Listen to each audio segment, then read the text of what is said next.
اور حدیث میں آتا ہے اقرب ما یکون العبد من ربہ وہو ساجد، سب سے قریب اللہ کے انسان اس وقت ہوتا ہے جب وہ سجدے میں ہوتا ہے۔ اس لیے جو انسان جتنے سجدے زیادہ کرتا ہے اتنا ہی اسے تقرب الہی نصیب ہو۔ ایک ہے فرض نماز کے سجدے، ایک ہے سنت اور نوافل کے سجدے۔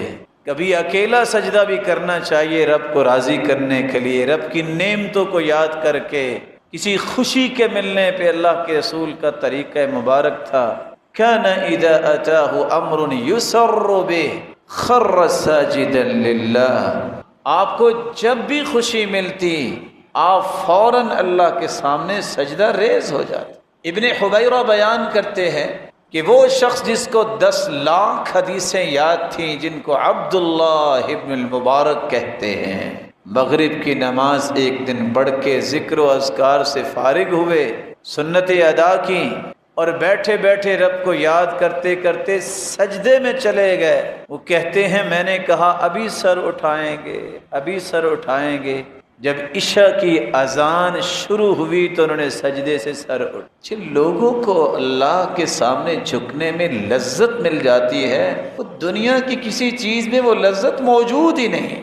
ایم اللہ کی قسم تجربہ کر کے دیکھ لیجئے، خاص طور پر سحری کے اوقات میں جب ہر شخص جو ہے وہ کوئی نیند میں ہے، کوئی اللہ کی عبادت میں ہے، لیکن آپ اپنے گھر میں اکیلے ہیں، اس وقت بچے بھی سو رہے ہیں، گھر والے بھی اگر سو رہے ہیں، آپ اس وقت جو سجدہ کرتے ہیں، جو قیام کرتے ہیں، جو رکوع کرتے ہیں، جس سے دل میں وہ لذت پیدا ہوتی ہے جو دنیا کے کسی بھی پکوان کے اندر آپ کو وہ لذت نصیب نہیں۔ کوئی سوچ نہیں ہوتی ہے اس وقت، کوئی آواز اور شور نہیں ہوتا، ڈائریکٹ اللہ سے اس وقت ہم کلامی کا جو شرف ملتا ہے انسان کو، اس کی کیسی ہی لذت ہے، اللہ سب کے نصیبے میں فرمائے۔ آج کے اس پرتشویش ماحول کے اندر جس طرح ہم نماز کی پابندی کرتے ہیں، عبادات میں سے ایک عبادت یہ بھی ہے جس کو دنیا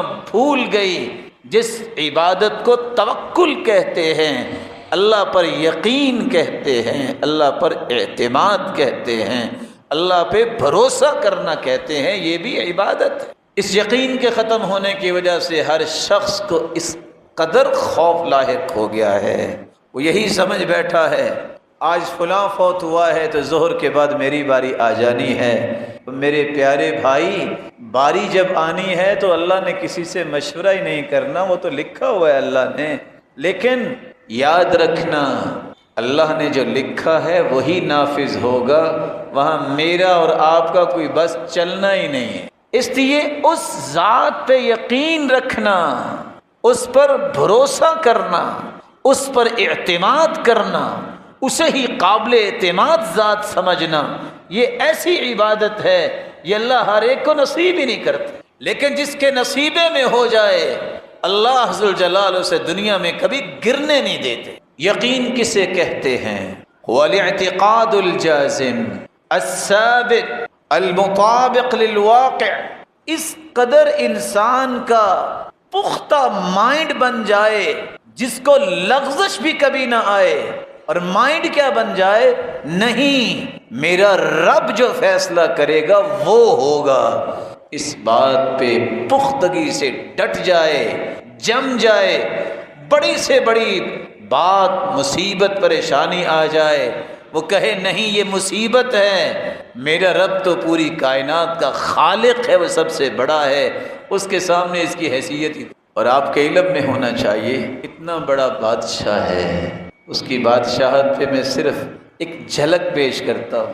اللہ کا جو یہ کائنات کا جو نظام، اس پہ ذرا نظر اٹھائیے آسمان کی طرف، نظریں ذلیل ہو کے تھک ہار کے نیچے آ جائیں گی، لیکن آسمان میں کوئی خلل نظر نہیں آتا۔ اتنا بڑا آسمان، اتنی بڑی دنیا، جہاں بھی جاؤ اللہ کی مخلوق ہے، اللہ سب کی سنتا ہے، سب کو عطائیں بھی کرتا ہے۔ اور اللہ کا جو عرش 8 فرشتوں نے اٹھایا ہوا ہے، ایک ایک فرشتہ کتنا بڑا ہوگا، اور ٹریلین فرشتے اللہ نے نور سے پیدا کیے ہوئے ہیں، 4 انگلیاں آسمانوں میں خالی نہیں، کہیں فرشتے رکوع میں ہیں، کہیں قیام میں ہیں، کہیں سجدے میں ہیں، اور 70,000 فرشتے روزانہ اس اللہ کے گھر کا طواف کرتے ہیں جو آسمانوں میں ہے، بیت المعمور۔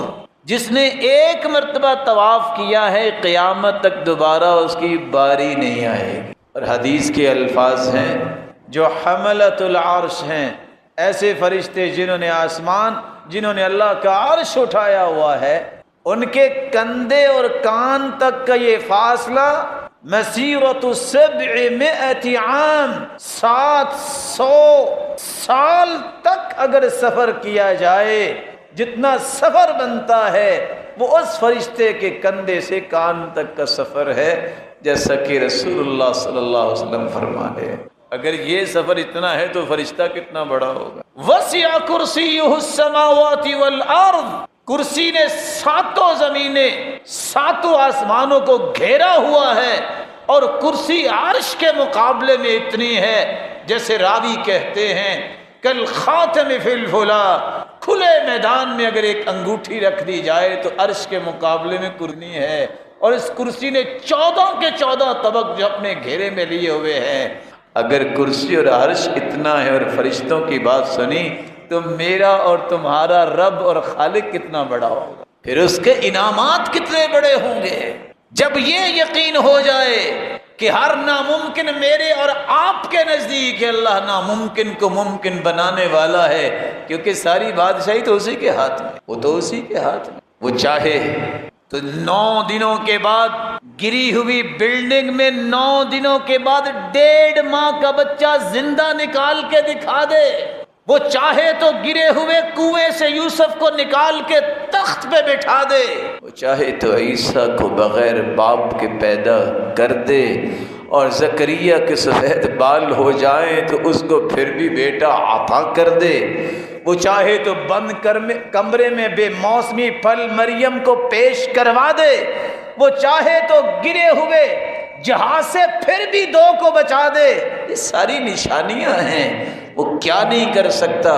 پھر انسان اس رب پہ یقین نہ کرے، 200 250 400 450 مسافر منو سامان سمیت جہاز میں بیٹھتے ہیں، پائلٹ بھی ہوتا ہے، پرو پائلٹ بھی ہوتا ہے، دونوں بسا اوقات خوش گپیوں میں مشغول ہوتے ہیں، بسا اوقات پائلٹ آرام کرنے کے لیے سو جاتا ہے، مسافروں کو کچھ پتہ نہیں ہوتا، دونوں ہی نظر نہیں آ رہے پائلٹ جو پیچھے بیٹھے ہیں، پھر بھی اعتماد کر کے بیٹھے ہیں۔ اس مخلوق پہ اعتماد بندہ کر لیتا ہے، اس رب پہ اعتماد نہیں کہ اس کے پاس بھی کوئی طاقت ہے کہ نہیں۔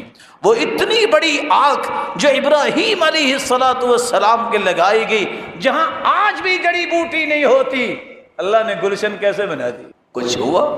ادھر اور ادھر دروازے کے محمد مصطفیٰ صلی اللہ علیہ وسلم کے دروازے پہ کھڑے تھے نا کہ آج باہر نکلتے جائیں گے ملیا میٹ کر دیں گے، اپنے پیغمبر کو نکالا، اور کھڑے جو تھے صرف یہ فرمایا شاہت الوجوہ، دونوں طرف سے کھڑے یہ کڑیل نوجوان یہ گماشتے اندھے ہو گئے، کوئی دیکھ ہی نہیں سکا۔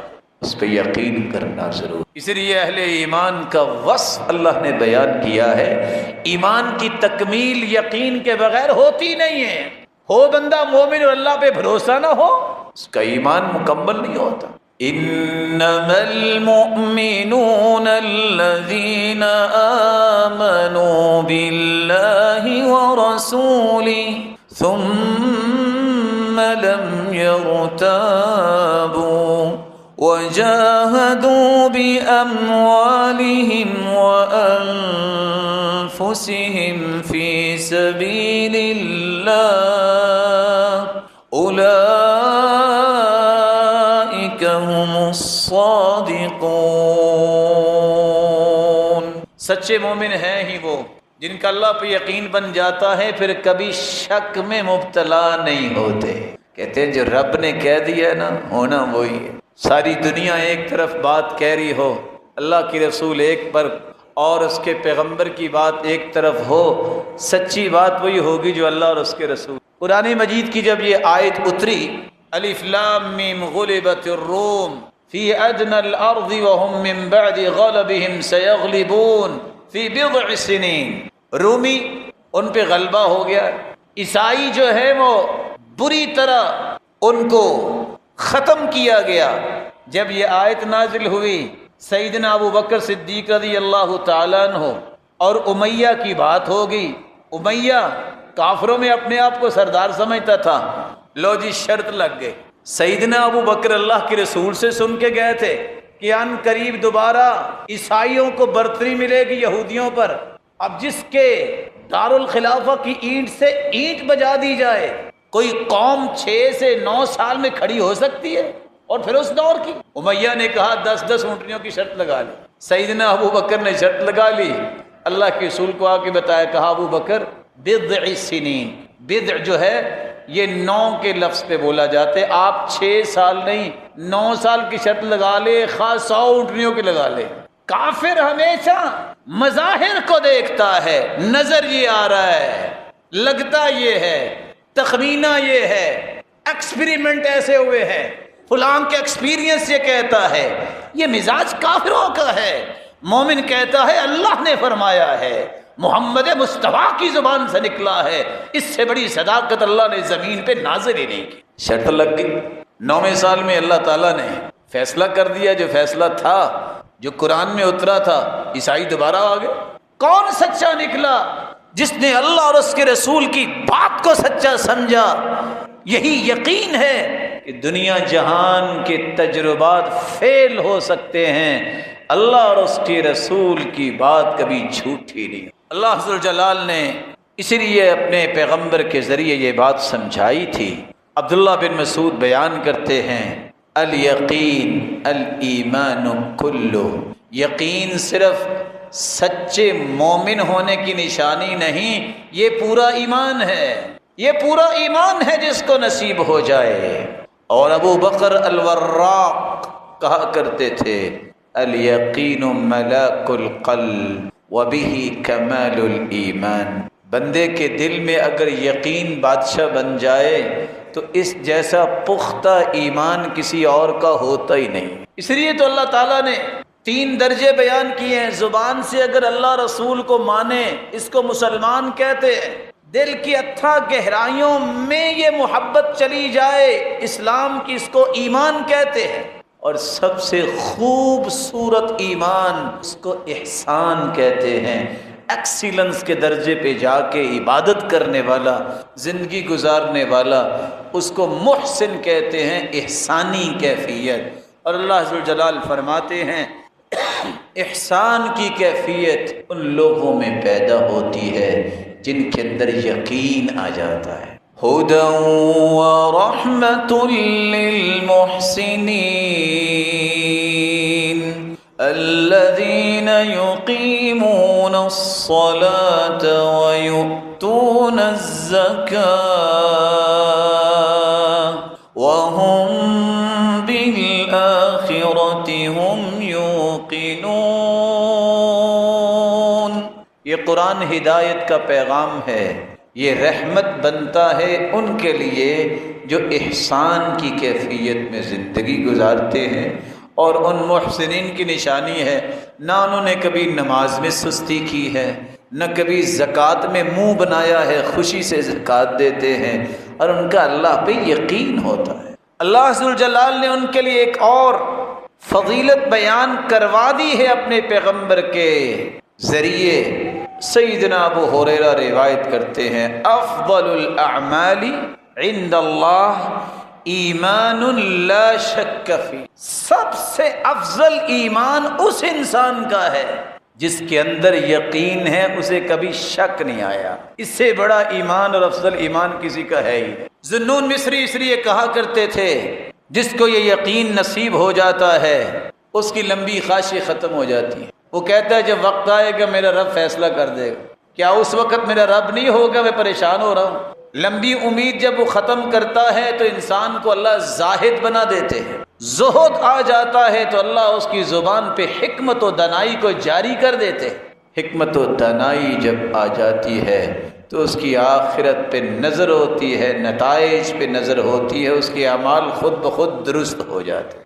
رسول اللہ صلی اللہ علیہ وآلہ وسلم پر قرآن نازل ہوا، آج دنیا میں وہی لوگ ایمان میں لیڈر ہے، ایمانی لیڈرشپ نصیب ہی ان کو ہوتی ہے جن کے اندر دو وصف آتے ہیں، برداشت اور یقین۔ جس بندے کے اندر برداشت کا مادہ نہیں ہے اور اللہ کی ذات پہ یقین نہیں ہے، وہ کبھی لیڈر نہیں بن سکتا۔ اور اسی بات کو قرآن نے بیان کیا ہے، وَجَعَلْنَا مِنْهُمْ أَئِمَّةً يَهْدُونَ بِأَمْرِنَا لَمَّا صَبَرُوا وَكَانُوا بِآيَاتِنَا يُوقِنُونَ۔ ہم نے انہیں قوم کے مقتدا بنایا، لوگوں کو پیروکار بنایا، تو ان لوگوں کا جن کے اندر دو وصف تھے، اللہ کی ذات پہ یقین اور برداشت کرنا ان کو آ گیا، اللہ نے انہیں لیڈرشپ کے لیے چن لیا۔ عبداللہ ابن عامر ابن عاص رضی اللہ تعالی عنہ سے روایت ہے، جامع الترمذی کی روایت ہے 3479، دعا جلدی قبول ہوتی اس کی ہے جس کو جتنا یقین زیادہ ہے اتنی جلدی قبول ہوتی۔ ہم جیسے بادشاہ لوگ بیچارے سوچتے رہ جاتے ہیں پتہ نہیں قبول ہوگی کہ نہیں ہوگی، جب اللہ پہ اعتماد ہی اتنا کو ہے تو قبول کیسے ہوگی؟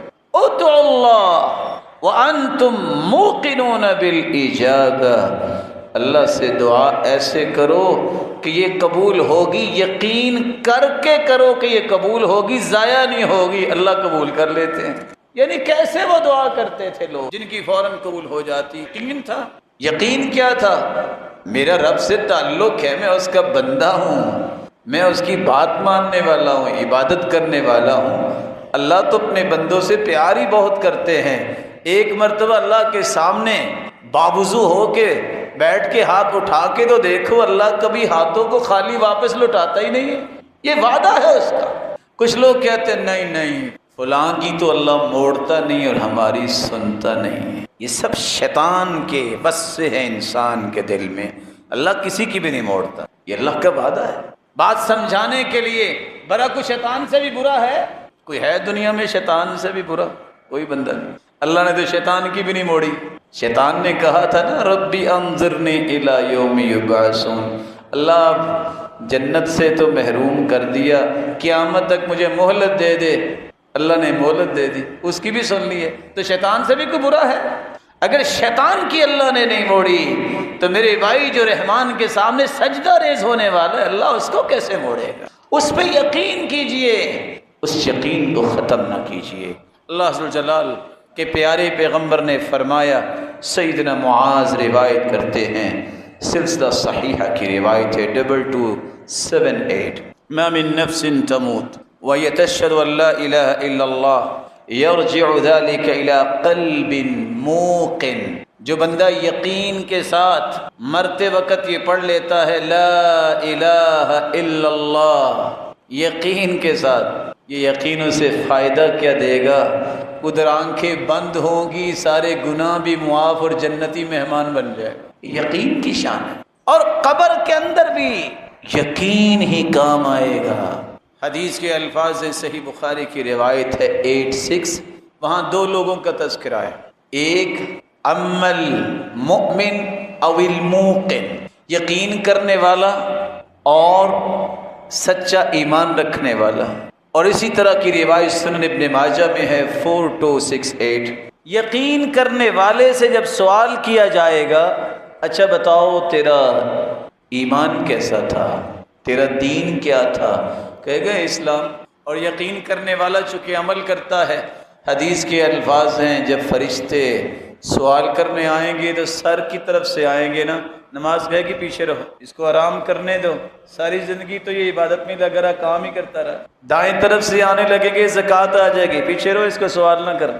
بائیں طرف سے آئیں گے فرشتے، صدقہ آ جائے گا۔ پاؤں کی طرف سے آنے لگیں گے نیکیاں، وہ آ جائیں گی، پیچھے رہو۔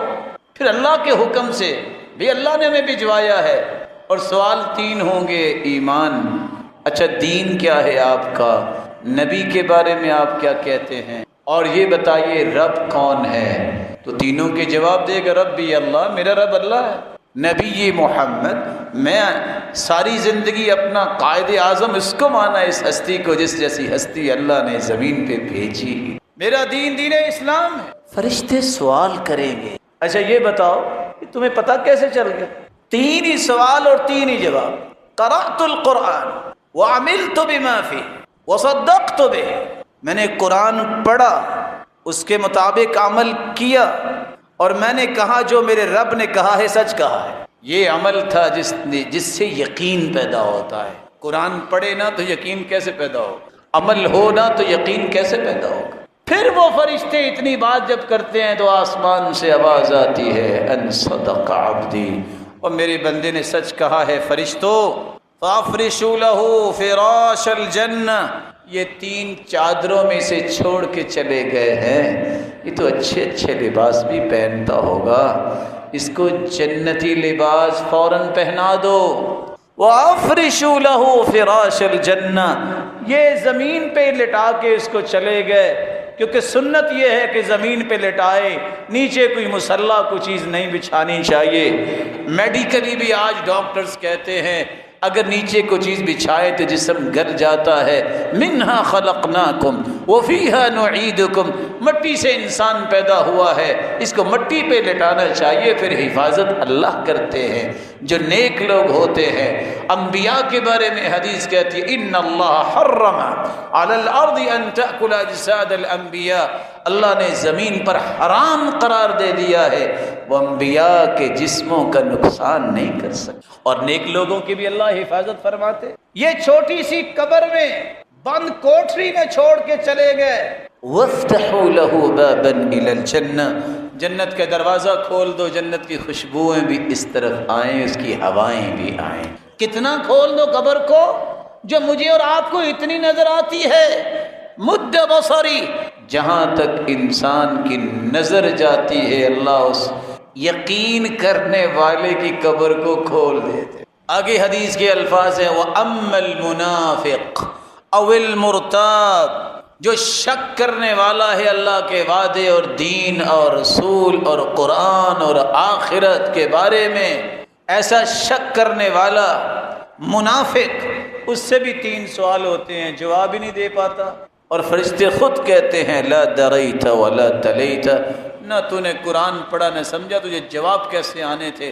آواز آتی ہے ان کذب عبدی، یہ جھوٹ بول رہا ہے، اس نے سنا تھا زندگی میں رب کون ہے، رسول کون ہے، دین کیا ہے، اس کو 3 چادروں میں تو چھوڑ گئے، یہ اس کے بھی لائق نہیں ہے۔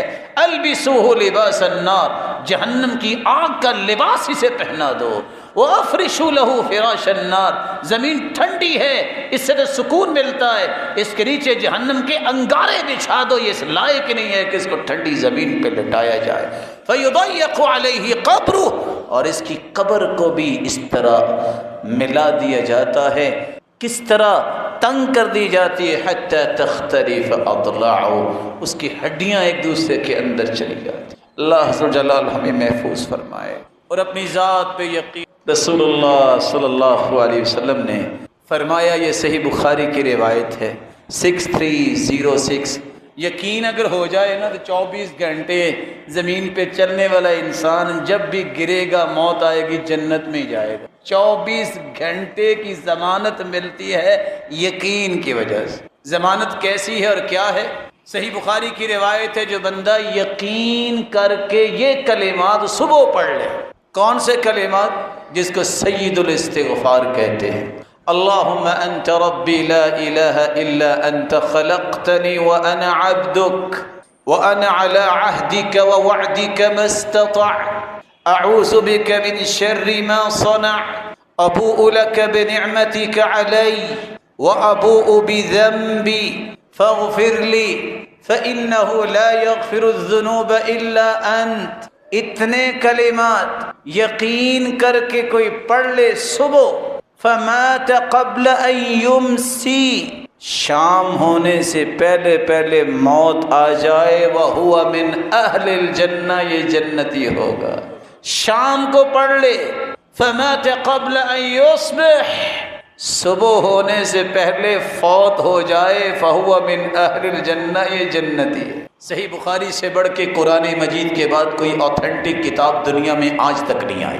اصح الکتب بعد کتاب اللہ العزیز، قرآن کے بعد صحیح بخاری سے بڑھ کے کوئی کتاب صحیح نہیں۔ صحیح بخاری کی یہ روایت بتاتی ہے میں اور آپ 24 گھنٹے جنت کی ضمانت لے سکتے ہیں، گنتی کے 2 منٹ صبح اور 2 منٹ شام یہ دعا پڑھ لے تو آپ اللہ کی رحمت پہ یقین کیجئے، وہ آپ کو جنت کی ضمانت میں رکھے۔ یقین اس کی نشانی کیا ہے؟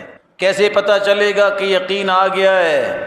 قلت مخالطۃ الناس فی العشرہ، فیروز آبادی کہتے ہیں جس کو اللہ پہ یقین ہو جاتا ہے وہ پھر لوگوں کے ساتھ مخالطت کثرت سے نہیں کرتا کہ یہ بیلی بنے گا تو میرا کام ہوگا، اس سے تعلق بنے گا تو کام ہوگا، کہتا ہے کام اس نے کرنا ہے، اس کو پھر اس کی ہی پرواہ رہتی ہے، کسی کی پرواہ نہیں رہتی۔ دوسری نشانی ترک المدح لهم فی العطیہ، اللہ ہی اس لوگوں کے دلوں میں ڈالتے ہیں، اگر لوگ اسے کچھ دے بھی دیتے ہیں وہ ان کی تعریف کرنے سے پہلے اس کی تعریف کرتا ہے، دلوایا تو اس نے دلوایا، کون جانتا تھا۔ تیسری نشانی التنزہ عن ذمہم عند المنع، اگر دنیا کے اندر کوئی اس سے اچھا سلوک نہیں کرتا تو ان کی مذمت نہیں کرتا، کہتا ہے اللہ کو منظور نہیں ہوگا، اس کی کیا ہے، اس کو میں نے کچھ نہیں کہا، معاف کر دے۔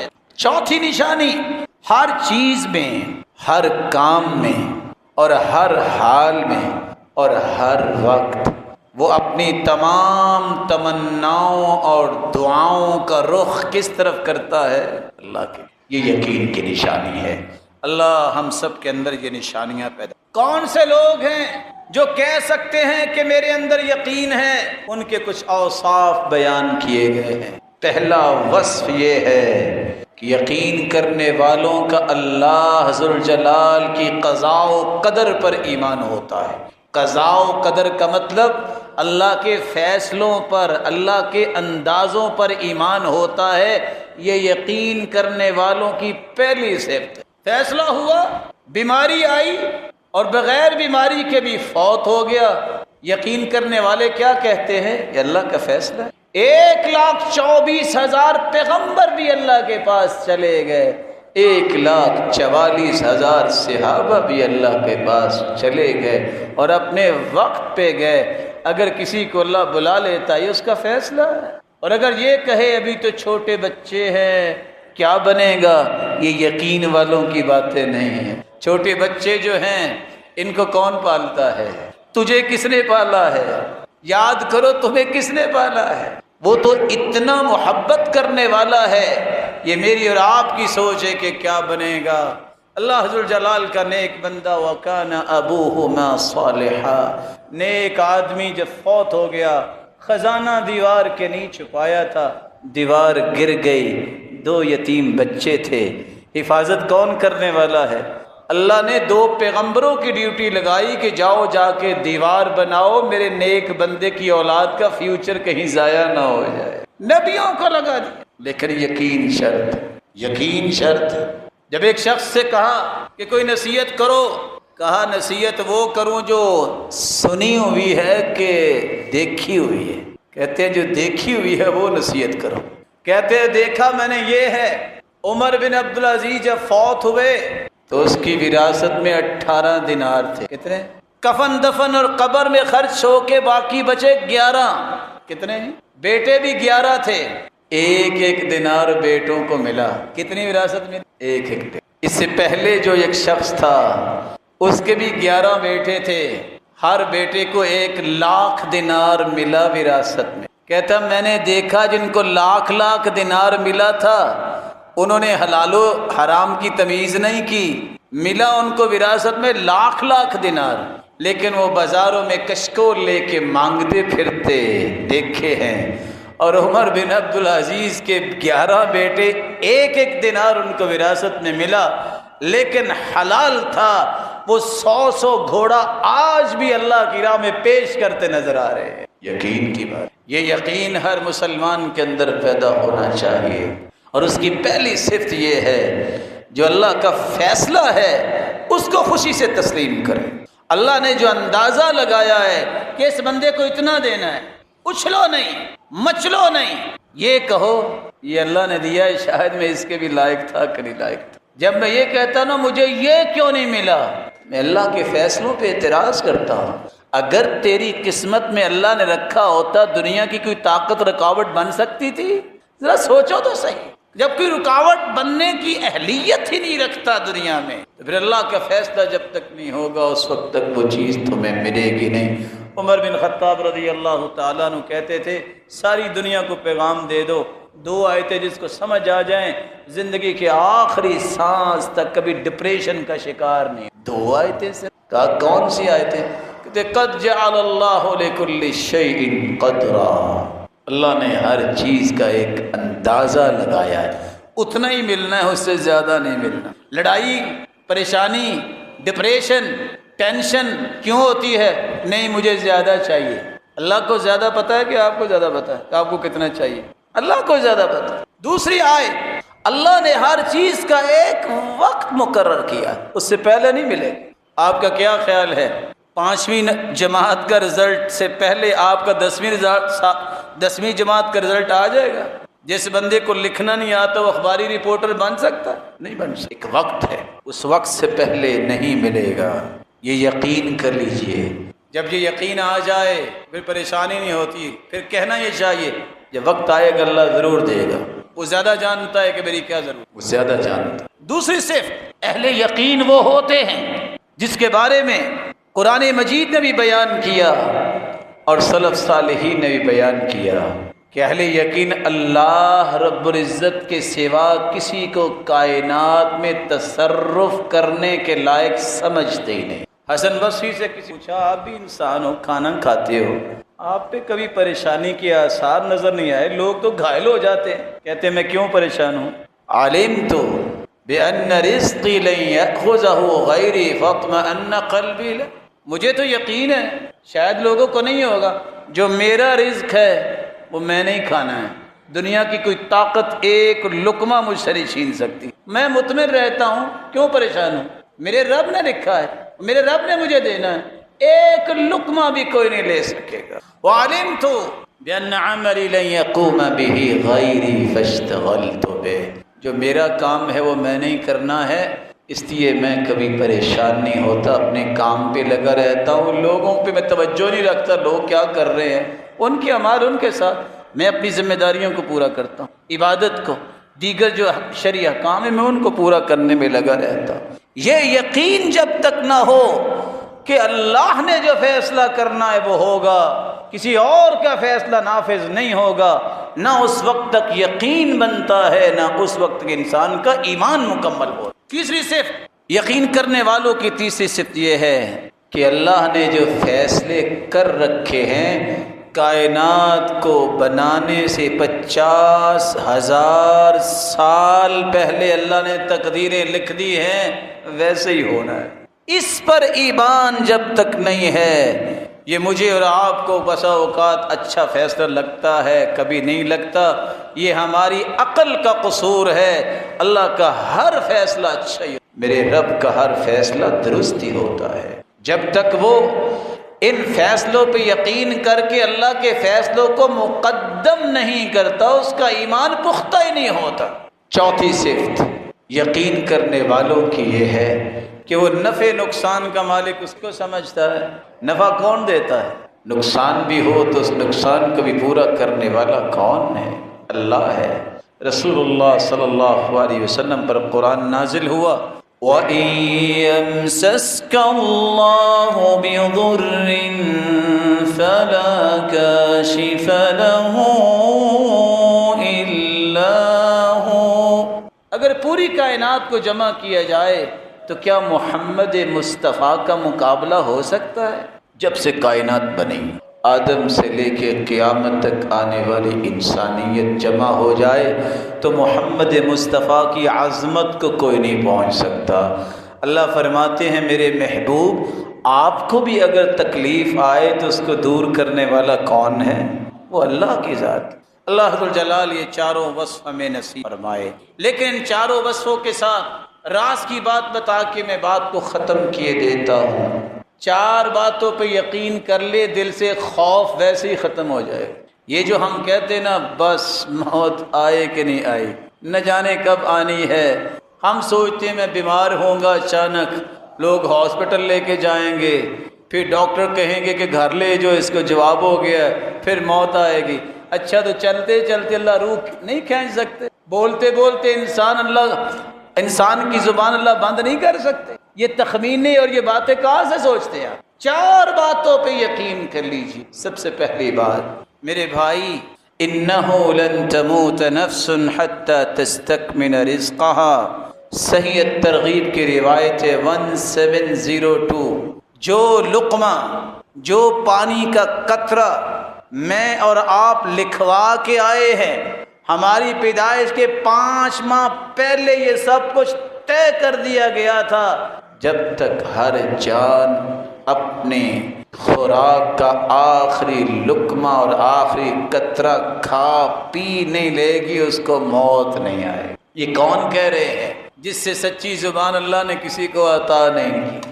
دوسرا یقین کر لیجئے، جو وقت طے ہے نا، کبھی اس سے 1 سیکنڈ پہلے آپ کو موت نہیں آئے گی۔ فَإِذَا جَاءَ أَجَلُهُمْ فَلَا يَسْتَأْخِرُونَ سَاعَةً وَلَا يَسْتَقْدِمُونَ، ایک پل بھی پہلے آپ کو موت نہیں آئے گی، وقت مقرر پہ آئے گی۔ تیسرا یقین، اللہ ذوالجلال نے جگہ بھی مقرر کی ہے، اس کو کہاں موت آنی ہے، جگہ بھی مقرر ہے، اس کو کہاں موت آنی ہے۔ ساری زندگی خالد بن ولید میدانوں میں رہے، اور وہ کہتے ہیں خالد بن ولید وَمَا فِي جَسَدِي شِبْرٌ إِلَّا وَفِيهِ ضَرْبَةٌ بِسَيْفٍ أَوْ رَمْيَةٌ بِسَهْمٍ، ایک بلشت اتنی جگہ بھی میرے جسم میں خالی نہیں جہاں تلوار اور تیر کا نشان نہ ہو۔ ساری زندگی لڑائیاں کی ہیں دین کو بلند کرنے کے لیے۔ خالد بن ولید نے شہادت مانگتے رہے ہیں، موت ان کے آگے آگے رہی ہے، یہ پیچھے پیچھے رہے ہیں، لیکن موت آئی بھی ہے تو کہاں 4 روپے پہ گھر لیٹے ہو گئے۔ اور ساتھ وہ کہا کرتے تھے جاؤ میرا پیغام دے دو، وَلَا نَامَتْ عُيُونُ الْجُبَنَا، اور بزدلوں کو نیند نہیں آتی، ان کو میرا پیغام پہنچا دو۔ میں نے ساری زندگی اللہ کے دین کی بلندی کے لڑائیاں کی ہے، آج گھر لیٹے مجھے موت آ رہی ہے۔ من طلب الشہادة بالصدق بلغه اللہ ایاها وإن مات على فراشی، جو سچے دل سے شہادت مانگتا ہے اللہ اسے عطا کر دیتے ہیں، خواہ وہ اپنے گھر میں 4 پائی پہ فوت ہو۔ تو جو جگہ ہے وہ طے ہے۔ حدیث میں آتا ہے اللہ ذوالجلال نے جہاں اس کو موت دینی ہوتی ہے وہاں اس کی کوئی ضرورت رکھ دیتے۔ پھر سبب بھی طے ہے، اس کو ہچکی آئے گی فوت ہوگا، یہ بیٹھا بیٹھا اچانک فوت ہوگا، یہ سویا سویا اٹھے گا نہیں، اس کو بیماری ہوگی، اس کو کچھ بھی نہیں ہوگا، سبب بھی طے ہے۔ رسول اللہ صلی اللہ علیہ وسلم نے فرمایا اذا قضى الله میتة عبد بأرض جعل له الیها حاجة، اللہ ذوالجلال جب کسی کو موت دینا چاہتے ہیں، جس جگہ دینی ہو اس جگہ پہنچا دیتے ہیں، جس سبب سے آنی ہو وہ سبب پیدا ہو جاتا ہے۔ امام اوزاعی کہتے ہیں ایک شخص نے ساری زندگی مچھلی، کہتا ہے مجھے ڈر ہے کہ کہیں کانٹا نہ مجھے چھپ جائے، ساتھیوں نے مجبور کیا، پہلے دن مچھلی کھائی، کانٹا چبھا، وہیں فوت ہو گئے۔ اللہ کا فیصلہ۔ تعجب کی بات ہے کس طرح 43 سال تک حج کے لیے پیسہ جمع کرنے والی انڈین عورت جب وہاں پہنچی ہے خوشی میں آ کے سجدے میں چلے گئی کہ اللہ نے حج کے لیے بلا لیا ہے، اور سجدے میں پڑی، فوت ہوگی اور اٹھی۔ اللہ ذوالجلال، سبب طے ہے، جگہ طے ہے، وقت طے ہے، اور یہ بھی طے ہے کہ یہ کھا کے ہی فوت ہونا ہے۔ جب یہ ساری چیزیں طے ہیں تو پریشانی کیا ہے؟ مسکراتے جانے کی تیاری کرو۔ تیاری کیا ہے؟ نمازوں کی پابندی، توحید کو خالص کرنا، بڑوں کا احترام، چھوٹوں پہ شفقت، خیر خواہی مسلمانوں کے لیے مانگو اور کرو، یہ کام کرو۔ جب جاؤ تو مسکراتے جاؤ، جانا ہے تو پھر بھی کس کے پاس جانا ہے؟ وہ ایک دیہاتی تھا نا، تو دیہاتی کو لوگوں نے بڑا ڈرایا، قبر بھی ہوگی، حشر بھی ہوگا۔ کہتا ہے میں نماز تو پڑھتا ہی ہوں آخر، لیکن یار ایک بات تو بتاؤ، ویسے جانا کدھر ہے؟ کہتے ہیں اللہ کے پاس۔ کہتا ہے پھر خیر ہے، وہ بڑا رحمان رحیم ہے۔ دنیا جہان کے سارے رشتہ دار مل جائیں تو اتنی محبت تمہیں نہیں دے سکتے، ساری دنیا بھی مل جائے تو نہیں دے سکتی جتنا تمہارا رب تمہیں عزت اور تمہیں محبت سے نوازے گا۔ وآخر دعوانا الحمدللہ علی احسانہ والشکر لہ علی توفیقہ وامتنانہ، اما بعد۔ اللہ پر یقین یہ سچے مومنوں کی نشانی ہے، اور جس کو یقین مل جاتا ہے اس کو سمجھ لو کہ اللہ کی رحمت مل گئی، اور جو یقین سے محروم ہے وہ دنیا کے ہر غم اس کو چمٹ جاتے ہیں۔ یقین ایسا ہے جو انسان کے دل سے خوف کو دور کرتا ہے۔ یقین نہ ہو تو ہر وقت پریشانی انسان کے دل میں رہتی ہے۔ یقین کر لیجئے کہ تمہارا رب تمہیں ضائع نہیں کرے گا، تمہارے رب کے وعدے سچے ہیں، اور تمہارے رب نے جو پیغمبر بھیجا ہے اس کی باتیں سچی ہیں۔ اور وہ باتیں کیا ہیں کہ مسلمانوں تم اللہ کے سامنے جھکتے رہو گے تو اللہ تمہیں ضائع نہیں کرے گا۔ میری اللہ سے دعا ہے یہ جتنے روشن چہرے بیٹھے ہیں ہر قسم کی وبا اور بیماری اور مصیبتوں سے سب کو محفوظ فرمائے، اور اللہ عز و جلال جو بھی بیمار ہیں روحانی یا نفسیاتی یا جسمانی ان کو شفا یاب کر دے، اور جو دنیا سے رخصت ہو گئے ان کو کروڑہ رحمتوں سے نواز دیں، اور ان کی آخرت کو بہتر فرما دے۔ اور اللہ عز و جلال جس طرح اس تیرے گھر میں سب جمع ہیں سب کو جنت الفردوس میں جمع فرما دے، اور اپنے دیدار کا مستحق بنائے۔ بہت ضروری بات